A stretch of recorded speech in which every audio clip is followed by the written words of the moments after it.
여러분, 만약에 지진이 나서 저희 이 교회 예배당이 무너진 거예요. 그래서 예배당도 무너지고 또 교회에 버티고 있는 이 외벽, 기둥 다 무너지고 또 교회 밖에 저기 담장도 다 무너졌어요. 그래서 더 이상 이제 이 우리 교회 예배당에서는 예배를 드릴 수가 없게 됐어요. 여러분, 그러면 이제 매 주일마다 예배를 드리지 못하는 거죠. 그렇지 않고 저희는 계속 예배를 드려야죠. 이제는 예전처럼 이렇게 좋은 예배당에서 예배를 못 드려도 하다못해 저기 앞에 있는 이 근린공원에 이 천막을 쳐서라도 그곳에서 이제 예배를 드려야죠. 근린공원 천막에서 저희가 예배를 드리는 동안 우리 모두에게 하나님께서 주신 큰 은혜가 있습니다. 그건 뭐냐면 우리가 그동안 얼마나 주님을 제대로 믿고 있지 않았었는지, 얼마나 예배 드리지 않고 있었는지를 깨닫게 해주신 거예요.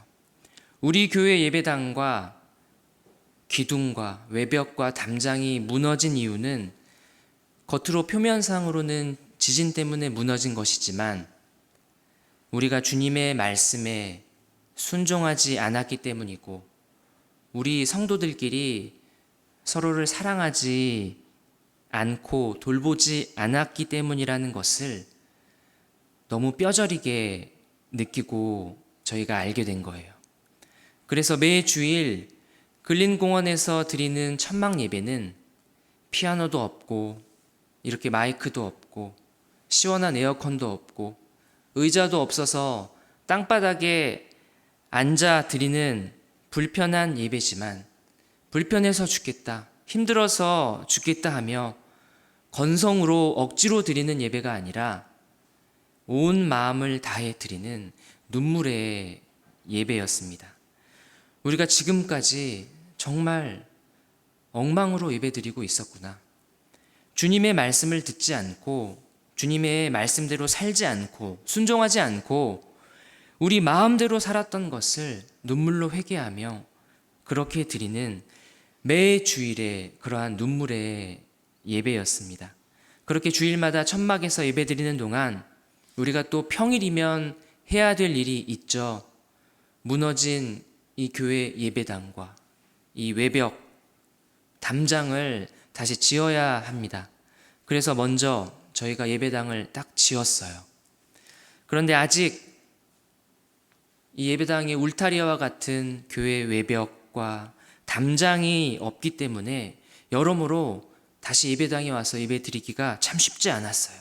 그러니 예배당뿐 아니라 교회 외벽과 담장 무너진 것 다시 다 쌓아 올려야죠. 그렇게 예배당과 교회 외벽과 담장이 다 완성됐어요. 마치 이것이 오늘 성경에서 예루살렘 성전과 그 예루살렘 성벽이 재건되었던 것처럼요.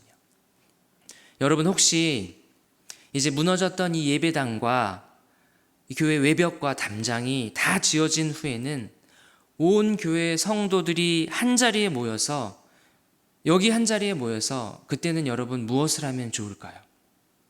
그동안 너무 고생한 그 수고를 서로 격려하며 파티를 열면 어떨까요? 아니면 온 동네 사람들을 이 예배당 안으로 초대해서 한바탕 잔치를 열면 좀 어떨까요? 그런 거 하지 않죠. 지금 그런 거 할 때가 아니죠. 얼마 전까지 이 예배당이 산산이 부서지고 교회 건물이 무너졌을 때 저 근린공원에 가서 천막 치고 그곳에서 예배 드리면서 주셨던 주님의 은혜들, 그 눈물의 회개들을 기억한다면 가장 먼저, 그리고 이제는 정말 정신 차리고 목숨 걸고 온 마음을 다해 무엇을 해야 되겠습니까? 주님의 말씀을 붙들고 그 말씀에 순종하며 오직 우리 주님을 예배하는 겁니다. 온 성도가 다 같이 모여서 한 마음과 한 뜻으로 우리 주님 앞에 엎드리는 겁니다. 우리가 주님을 예배하지 않았고, 우리가 주님을 믿지 않았고, 주의 말씀을 듣지 않았고, 그 말씀대로 순종하지 않았으니 주여, 이제는 우리가 주님의 말씀을 듣게 하여 주시옵소서. 주님의 말씀대로 살아가게 하여 주시옵소서. 오늘 느헤미야와 이 유다 백성들이 그렇게 했습니다. 무너졌던 예루살렘 성벽까지 다시 재건한 후에 율법, 곧 하나님의 말씀 앞에 엎드린 것입니다. 무너졌던 예루살렘 성벽 재건이 완료된 후 얼마 지나지 않아서 유다 백성들은 오늘 성경을 보니까 수문 앞 광장이라는 널찍한 한 장소에 다 모였습니다. 왜 모였냐면 일단은 절기를 하나 지키기 위해서 모였습니다. 여러분, 우리나라에 이제 추석처럼 명절이 있고 또 국경일이 있고 기념일이 있는 것처럼 이스라엘에도 절기들이 있죠. 여러분이 많이 들어보신 이스라엘의 절기, 유월절이나 아니면 무교절을 비롯해서 7가지 정도의 절기가 있습니다. 오늘 유다 백성들은 그 중에서도 나팔절이라는 이 절기를 지키기 위해서 오늘 한 자리에 모였습니다. 나팔을 길게 불며 우리 주님께서 우리를 구원하신 것을 기억하고 또 기뻐하는 그러한 절기입니다. 그런데 오늘 단순히 이 나팔절이라는 절기를 지킨다는 그러한 표면적인 사실보다 백성들 안에는 훨씬 더 중요한 일이 일어나고 있습니다. 백성들이 오늘 성경에서 에스라에게 한 가지 부탁한 것이 있는데 그 부탁하고 요청한 것이 무엇인지를 알면 이거 오늘 정말 보통 일이 아니구나라는 것을 여러분이 알 수 있으십니다. 백성들이 요청한 것은 에스라에게 요청한 것은 이 모세의 율법책입니다. 즉 하나님의 말씀이에요. 백성들이 에스라에게 말합니다. 요청합니다. 에스라여, 하나님의 말씀을 가지고 와주세요. 그리고 가지고 와서 그 말씀을 우리에게 읽어주세요. 어느 날 천인교회 성도들이 사역자들을 찾아와서 이렇게 요청하고 부탁합니다. 목사님, 전도사님, 성경 공부하고 싶어요. 정말 복음에 대해서 한번 잘 알고 싶은데 못 기다리겠어요. 우리 복음과 동행 빨리 시작합시다. 여러분, 이것은 정말 기적과 같은 일이죠. 오늘 그 기적이 이 성벽을 재건을 완성한 유다 백성들에게 오늘 일어난 겁니다. 에스라는 이 백성들의 요청을 기꺼이 받아들입니다. 아니, 그냥 요청을 받아들이는 정도가 아니라 에스라가 아마도 몹시 흥분되고 막 신났을 거예요. 왜냐하면 지금까지는 늘 항상 에스라가 백성들에게 요청했습니다. 성경 읽읍시다. 성경 공부합시다. 그런데 이번에는 정말 놀랍게도 무슨 일인지 백성들이 주체가 되어서 먼저 에스라에게 부탁을 했어요. 하나님의 말씀을 저에게 읽고 그것을 가르쳐 주세요. 그러니 에스라가 당연히 기쁜 마음으로 하나님의 말씀인 율법책을 가지고 와서 백성들 앞에 섰어요. 그리고 그것을 펴서 오늘 읽은 겁니다. 당시 이 고대에는 이런 율법 교육은 주로 이 남성들을 상대로만 진행을 했는데 이날은 성경에 보니까 남자든 여자든 심지어 애든 어른이든 누구든지 그 말씀을 듣고 깨달을 수 있는 사람들이라면 다 모였습니다. 우리 교회로 치자면 아직 조엘이나 이든이는 너무 어려서 못 알아듣고 하루 정도부터 또 우리 교회에서 가장 연세가 많으신 권사님에 이르기까지 모두 다 모인 거예요. 아무튼 뭔가 오늘 평소와 같지 않은, 예사롭지 않은, 심상치 않은 날이라는 것은 분명합니다. 뭔가 주님의 큰 역사가 일어날 것 같은 그러한 떨리는 날입니다.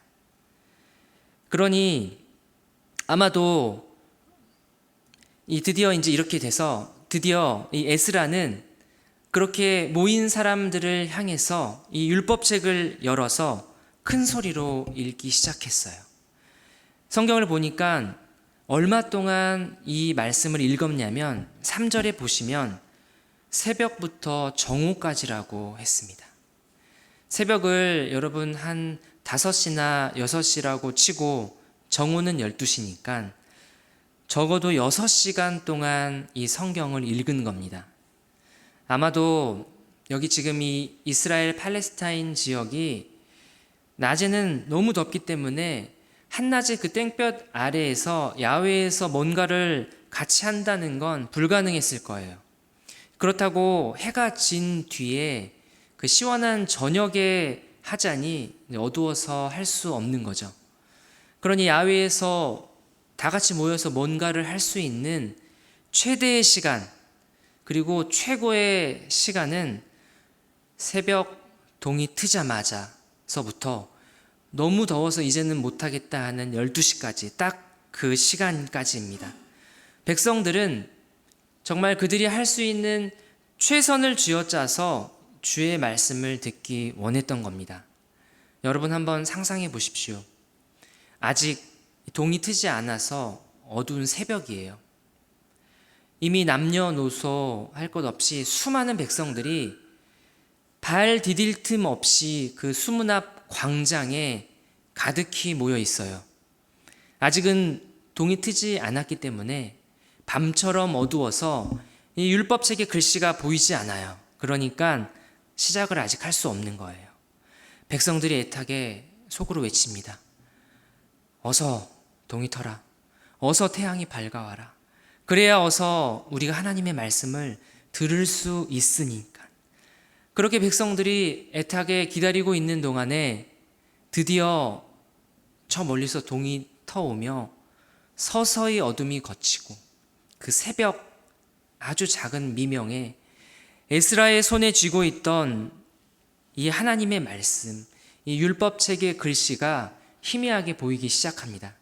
바로 그때 에스라는 지체 없이 힘있고 큰 목소리로 주의 말씀을 읽기 시작했고, 백성들은 애타게 기다렸던 만큼 에스라가 읽은 그 말씀에, 그 율법책에 한 구절이라도 놓칠까봐 귀 기울여 그 말씀을 듣기 시작합니다. 너무 아름답죠? 너무 아름다운 모습이죠, 여러분. 저는 참 이런 풍경과 이러한 상황이 저에게는 참 아득하게 그렇게 느껴졌습니다. 여러분이 주일 예배 시간이 기다려졌던 적이 마지막으로 언제신가요?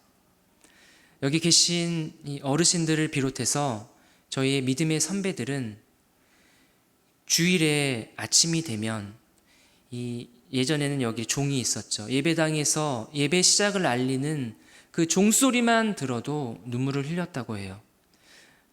만일 저와 여러분이 한 주간 바쁘고 분주한 그 일상 속에서 주일 예배 시간을 위해서 한 주 내내 기다리면서 또 간절한 마음으로 기도하며 준비했다면 그렇지 못했던 주와는 분명히 다르지 않을까요?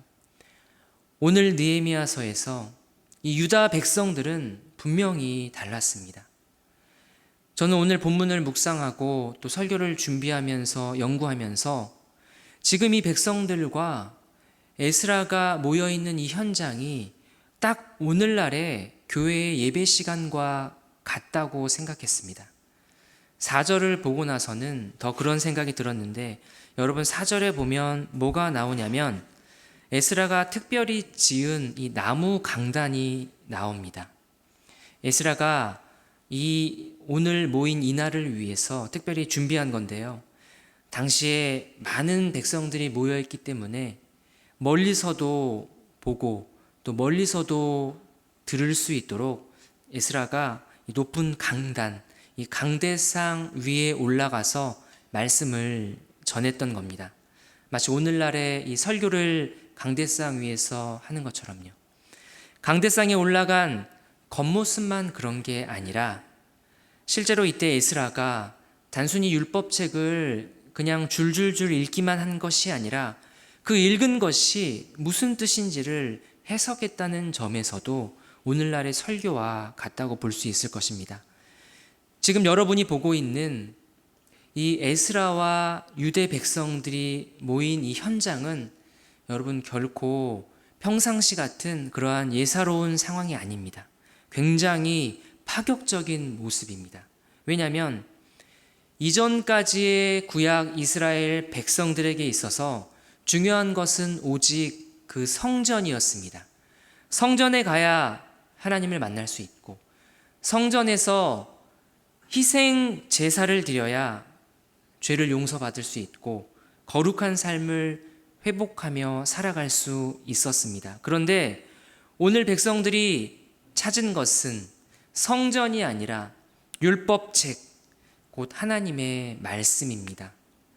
만일 성전이 무너져서 그 무너진 채로 계속 있었다면 당연히 성전에 가고 싶어도 못 갔겠죠. 하지만 지금은 이미 앞서 성전이 무너졌던 성전이 재건되고 성벽까지도 다 재건된 시점에서 백성들이 예전처럼 성전에 가서 희생 제사를 드리기에 아무런 어려움이 없었습니다. 그런데도 오늘 이 백성이 찾은 것은 성전이 아니라 율법책, 곧 하나님의 말씀이었습니다. 그 말씀 앞에 모여 그 말씀을 듣고 있는 중입니다. 어떤 학자는 이것을 두고 하나님과의 조우, 하나님과 만나는 것이 그 만나는 통로가 이제는 성전에서 이제는 율법책으로 바뀌었다. 하나님의 말씀으로 바뀌었다고 설명하고 있습니다. 어쨌든 에스라와 오늘 이 백성들은 하나님의 말씀을 듣는 일에 정말 진심이었다는 것을 우리가 알 수 있습니다. 심지어 에스라가 강단 위에 서서 율법책을 펼치기만 했는데도 백성들은 다 그 자리에서 일어났습니다. 하나님의 말씀에 대한 경외함과 복종이 백성들 안에 이미 가득히 있었던 겁니다.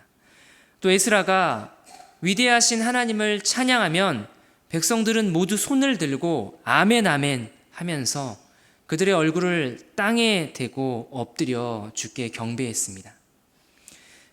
그리고 그 두 가지보다 가장 중요한 것은 백성들이 정말 진심으로 오늘 이 하나님의 말씀을 이해하고 이 말씀을 듣고 깨닫기 원했다는 것입니다. 그래서 오늘 본문에서는 에스라가 낭독한 이 율법책의 말씀을 모인 백성들이 더 잘 이해할 수 있도록 레위인들이 백성들에게 가서 필요하면 통역도 하고 또 필요하면 그 말씀이 무슨 뜻인지를 자세히 풀어 설명하고 해석해 줬습니다. 정말 모여있는 모두가 한 마음과 한 뜻으로 딱 붙들고 있는 그 한 가지, 바로 오직 말씀, 오직 이 주님의 말씀을 읽고 듣고 이해하고 깨닫는 것, 그것이 모인 백성들에게는 그것이 정말 여러분 모든 것이었습니다. 그런데 그 말씀을 듣고 이 말씀의 뜻이 백성들이 깨달아지자 백성들이 보인 반응이 있습니다. 그게 9절 상반절 말씀인데 백성들이 율법의 말씀을 듣고 다 우는지라 라고 했습니다. 여러분, 백성들이 이 말씀을 듣고 깨닫고 나서 울었습니다. 왜 울었냐면 그동안 내가 하나님의 말씀을 떠나 정말 그 깊고 깊은 죄악 속에서 불순종하면서 사는 동안 이것이 나에게는 다른 게 지옥이 아니라 이것이 나에게는 정말 끔찍한 지옥이었구나 라는 것을 깊이 깊이 깨닫고 아파하며 그렇게 눈물을 흘린 것입니다. 백성들이 감수성이 풍부해서 눈물을 흘린 것이 아니라 성령께서 그 백성들의 마음속에 역사하시며 그런 회개의 역사를 불러일으키신 것입니다. 그런데 에스라와 느헤미야는 울고 있는 백성들을 스톱시킵니다. 울지 말라고 합니다. 왜냐하면 오늘은 기쁜 날이기 때문입니다. 여러분, 결혼식 날 딸을 시집 보내는 어머님들은 많이 우세요. 특히 이제 예식 중에 양가 부모님들께 인사하는 시간에 신부가 어머니 앞에, 자기 엄마 앞에 서면 정말 오열을 하죠. 저희 장모님도 제가 이렇게 봤는데 거의 쓰러지시기 직전까지 가셨어요. 그때 옆에서 아버님들이 이렇게 얘기하죠. 여보, 그만 울어. 오늘은 좋은 날이잖아. 신부가 부모를 떠나서 세상에서 가장 멋진 신랑을 만나 함께 혼인하는 것은 여러분 너무나 기쁜 날입니다.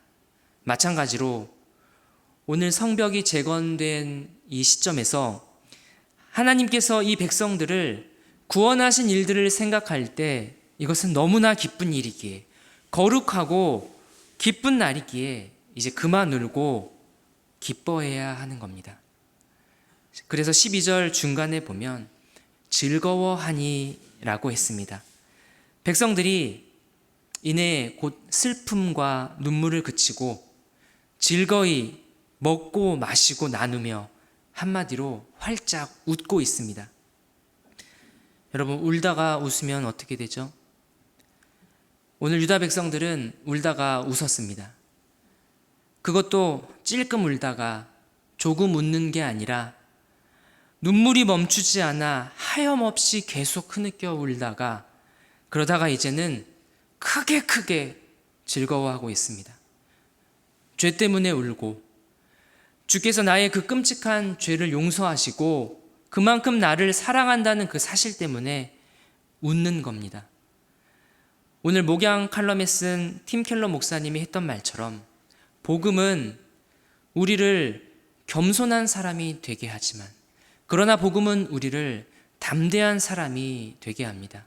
오늘 이 느헤미야서 말씀대로라면 복음은 저와 여러분을 울게 하지만, 그러나 복음은 저와 여러분을 웃게 한다는 것입니다. 오늘 유다 백성들이 이렇게 주님의 말씀 앞에서 울고 웃었습니다. 여러분, 이 백성들만 그런 것이 아니라 여러분들도 똑같으시죠? 여러분들이 남몰래 많이 울고 계신다는 것을 저는 알고 있습니다. 하지만 여러분의 어떤 신세를 한탄하거나 여러분이 처한 어려움을 우울해하며 울지 마시기 바랍니다. 여러분이 우는 이유는 내가 주님의 크신 은혜로 죄의 용서함을 받고, 그렇게 죄의 용서함을 받았음에도 여전히 내가 주님의 말씀을 듣지 않고 깨닫지 못하고 순종하지 못한 채 살아가고 있다는 우리 인생의 그 비참함 때문에 우시기 바랍니다. 또 여러분이 남들이 안 볼 때 웃고 계시다는 것도 잘 알고 있습니다. 여러분이 지금 가지고 있고 누리고 있고 좋은 조건과 환경들로 인해서 여러분이 웃으시지 않았으면 좋겠습니다. 저와 여러분이 웃는, 즐거워하는 유일한 한 가지 이유는 주께서 저와 여러분을 얼마나 사랑하시는지를 우리가 깨닫고, 얼마나 큰 사랑으로 우리가 용서받은 사람이라는 것을 생각할 때, 그럴 때 담대히 즐거워하시고 웃으시기를 바랍니다. 오늘 이렇게 유다 백성들에게 있었던 이 놀라운 역사를 저는 묵상하며 저와 여러분의 삶과 모습 속에 한 가지 적용하고 싶은 것이 있습니다. 9절 살펴봤듯이 백성들이 율법의 말씀을 듣고 다 우는지라라고 했는데, 하지만 오늘 저와 여러분의 모습은 백성들이 그 말씀을 듣고 다 조는지라. 유다 백성들은 우는데 왜 우리는 여러분, 왜 우리는 졸고 있는 걸까요? 왜 우리는 이 말씀을 듣지 못하고 있고 왜 듣지 않고 있는 걸까요? 첫 번째 이유는 설교자에게 있죠. 설교자가 잘 못해서 그렇습니다. 설교가 재미없어서 그렇겠죠. 죄송합니다. 하지만 그와 더불어 분명한 한 가지의 문제의 원인은 바로 설교를 듣는 청중에게 있다는 것입니다. 설교가 사람의 말이 아니라 늘상 듣는 연설이 아니라 오늘 주님이 없이는 살 수 없는 그 내 영혼의 비참함의 그 한가운데 주시는 하나님의 말씀이라는 것을, 그 사실을 우리가 깊이 깨달을 수 있다면 울겠죠. 반면 예배의 자리에서 팔짱 끼고 앉아서 오늘은 설교를 잘하나 못하나, 들을 게 있나 없나 한번 보자, 제발 좀 잘 좀 하세요 이 목사님, 나도 좀 그만 졸고 나도 좀 은혜 받게 하신다면 죄송하지만 아직 이 예배의 자리가 이미 우리가 주님을 만난 자리라는 것을 여러분이 깨닫지 못한 겁니다. 저는 합신에서 이 안상혁 교수님께 이 설교자는 어때야 하는지, 그리고 그 설교를 듣는 청중들은 어때야 하는지를 깨닫게 되는 그러한 시간이 있었습니다. 만일 설교를 듣는 청중이신 여러분이, 또 때로는 저도 청중의 자리에서 설교를 들을 때도 마찬가지입니다. 청중들이 설교의 자리에 앉아서 그때 진리를 알고자 한다면 그것은 이미 이 예배의 자리에서 우리가 하나님을 만나지 못했다는 것을 보여주는 사실입니다. 이게 무슨 말이냐면, 복음서에 보면 마치 빌라도가 예수님을 붙잡아 와서 예수님을 면전에 두고 예수님께 묻기를, 빌라도가 예수님께 묻습니다. 진리가 무엇이냐? 하는 어리석은 질문과 같습니다. 왜냐하면 지금 빌라도 앞에 서 계신 그분이 바로 진리 자체이시기 때문입니다. 마치 동물원에 가서 사자를 분명히 내 눈앞에 보고 있으면서도 내가 사자 한번 어떻게 생겼는지 봤으면 좋겠다 하는 것과 똑같은 어리석음이죠. 마찬가지로 오늘 이 예배는 이미 우리가 거룩하신 하나님의 존 전에 들어와서 이미 하나님과의 대면을 통해서 이미 하나님을 만난 자리입니다.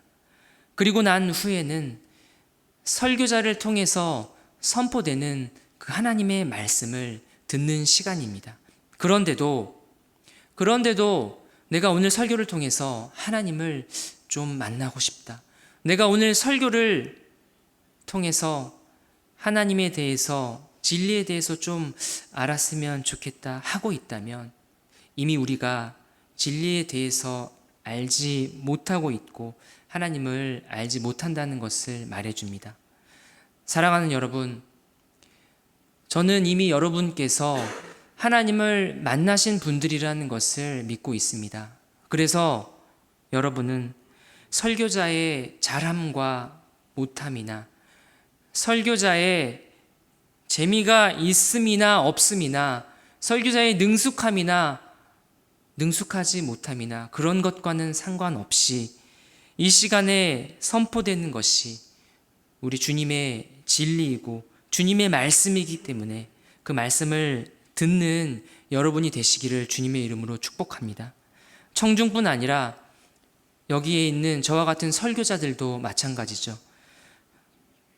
배운 진리, 아니면 내가 감동받고 깨달은 진리를 가지고 와서 말과 혀로만 그 진리를 설명하는 것에서 그치는 것이 아니라 설교자가 진리 자체가 되어서 작은 예수가 되어서 삶으로 그 진리에 대해서 증언하는 그러한 증인의 역할을 감당하는 것이 설교자의 역할이죠. 저는 이렇게 우리 천은교회가 설교자와 또 설교를 듣는 청중인 저와 여러분이 이러한 주의 은혜를 누릴 수 있기를 간절히 바랍니다. 그래서 매 주일 드리는 이 거룩한 주님을 만나는 이 예배를 통해서 마치 오늘 말씀에서처럼 어둡던 그 새벽이 동이 틈과 함께 비춰오는 그 한 줄기 빛이 에스라가 손에 꼭 쥐고 있던 그 율법책에 비춰지고, 그리고 에스라는 그 비춰진 빛으로 인해 이 주님의 말씀을 읽기 시작했고, 그 말씀을 들은 주의 백성들은 또다시 그 들려진 말씀으로 인해서 어두웠던 그 백성들의 마음이 주님의 빛으로 환하게 밝아왔던 것처럼 오늘 저와 여러분에게도 이 말씀을 읽고 듣고 깨달을 때 그러한 은혜가 있기를 간절히 바랍니다. 사랑하는 천행의 가족 여러분, 공동체의 재건, 진정한 재건은 무너졌던 곳을 벽돌로 채우는 것이 아니라 바로 주님의 이 말씀으로 채우는 것입니다. 그렇게 말씀으로 채워진 공동체는 더 이상 어떤 교회 건물의 화려함이나 어떠한 사람들로, 성도들의 수로 채우지 않고 오직 우리 주님 예수 그리스도의 그 복음으로 채워나갑니다.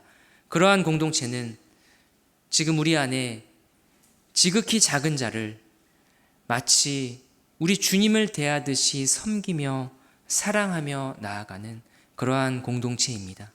여러분, 이 위대한 일을 누가 시작하고 누가 이 일을 이끌어가고 누가 마침내 완성할 수 있습니까?